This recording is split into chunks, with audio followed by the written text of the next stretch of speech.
Good morning, greetings. I hope you guys are all well. Do you guys know? I told you guys last week to bring your guys' resources for today's practical investigation. Today we will be doing a practical investigation on osmosis. Okay, so who can tell me what is a cell membrane? Okay, anyone? Okay, all living things' contents are held as a unit by a cell membrane. A membrane is selectively permeable, meaning that certain substances can move through it only. Okay, so the movements of substances through a cell. So compounds like ions, they continuously move in and out of the cell. The cell membrane are important in helping transport of substances like nutrients and waste products into and out of the cell. The processes that helps this to happen, that helps compounds to move into and out of the cells, the processes that can occur is diffusion, osmosis, facilitated transport, active transport.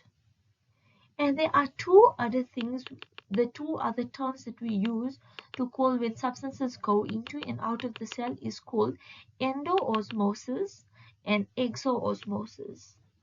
So endoosmosis is when water moves into the cell, and exoosmosis is when water moves out of the cell. So today we will be mostly concentrating on osmosis because our practical investigation is going to be on osmosis. So the membrane that is needed for osmosis, who can tell me what membrane is needed? Yes, osmosis needs membranes that are living, not dead membranes, but they must be living. They must be selectively permeable. What did we say about selectively permeable? Selectively permeable is when certain substances can pass through it only. Channel protein essentials. Okay, the energy use. Cells, it provides no energy. It needs no energy. The description of this osmosis is selective movement of water molecules into and out of the cell. That means it is selectively permeable. It goes through a membrane. It uses channels for protein. Okay. The direction of this is the water moves along a concentration gradient using channel proteins until it reaches equilibrium. Like we can see in this picture, it moves along a concentration gradient and we can see it reaches equilibrium afterwards. Okay, the examples of osmosis that can happen in water. This is one of the examples that we know of. We must also remember that in osmosis, solvents, it moves from a low concentration gradient to a high concentration gradient. And until it reaches equilibrium. Equilibrium is it's evenly distributed, is when substances or compounds is evenly distributed between the cells. You guys must keep this in your mind because this will be needed for the exams. And you guys and must copy these notes from your textbook and write it in your notebook. And write today's date also and write the notes down. But you will do that at home also, okay? Or tomorrow during our class. Okay, take a look at this slide. This shows us the resources that we will be needing for our practical experiment today. Okay, as I told you, our practical experiment will be on osmosis. So for this investigation or this practical experiment, we will need 2 eggs. And here are my 2 eggs. Okay. We will also need distilled water. This is distilled water. Okay. Vinegar. We will need vinegar.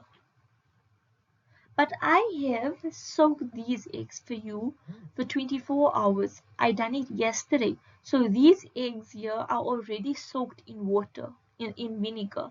They're already soaked in vinegar. Okay. We will also need beakers. We need 4 of these beakers. This is a beaker. Okay. We will also need syrup. Who can tell me what kind of syrup we will need? Yes, you are right. We need sugar syrup for this practical experiment.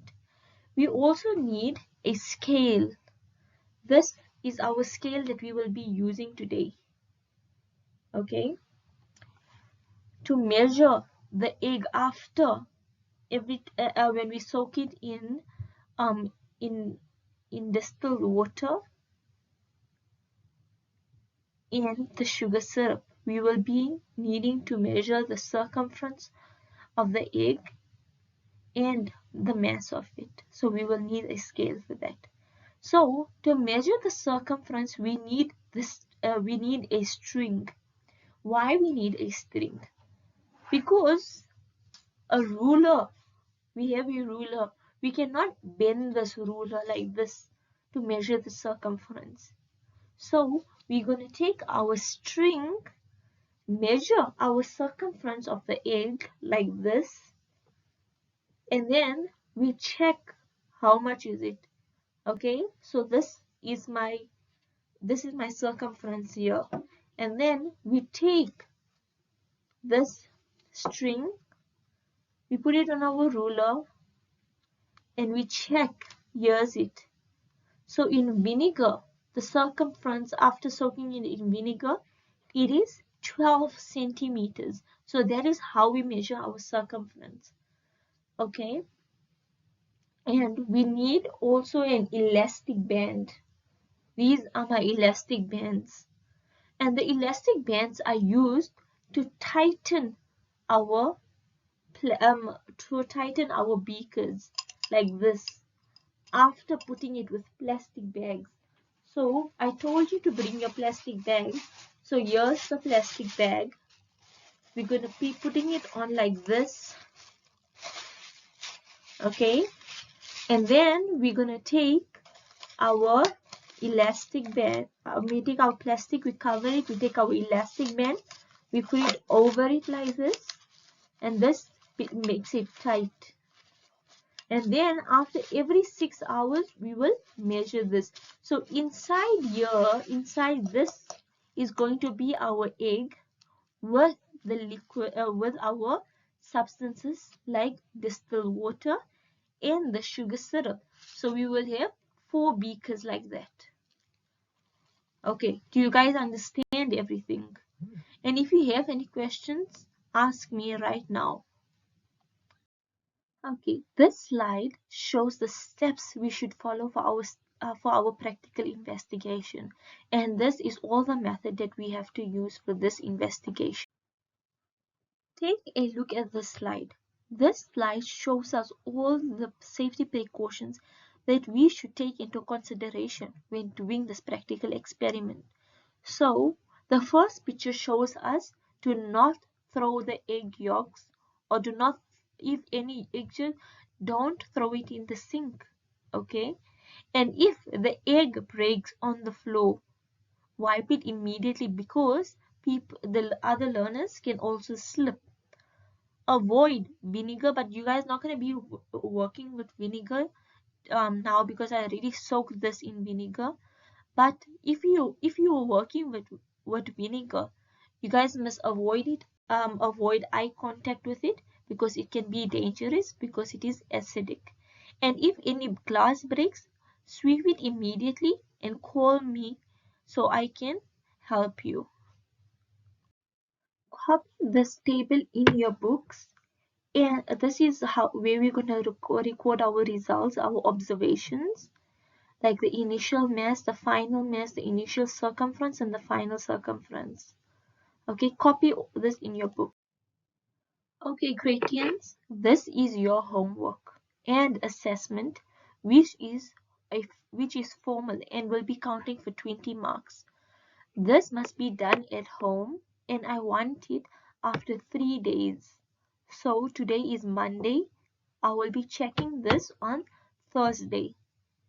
Okay, and you have to prepare a proper scientific report. Check on Google how to write a scientific report, and we will be doing this during the next lesson, how to write a scientific report. And you have to, this is basically explaining your observations during the practical, and you provide reasons for why it happened.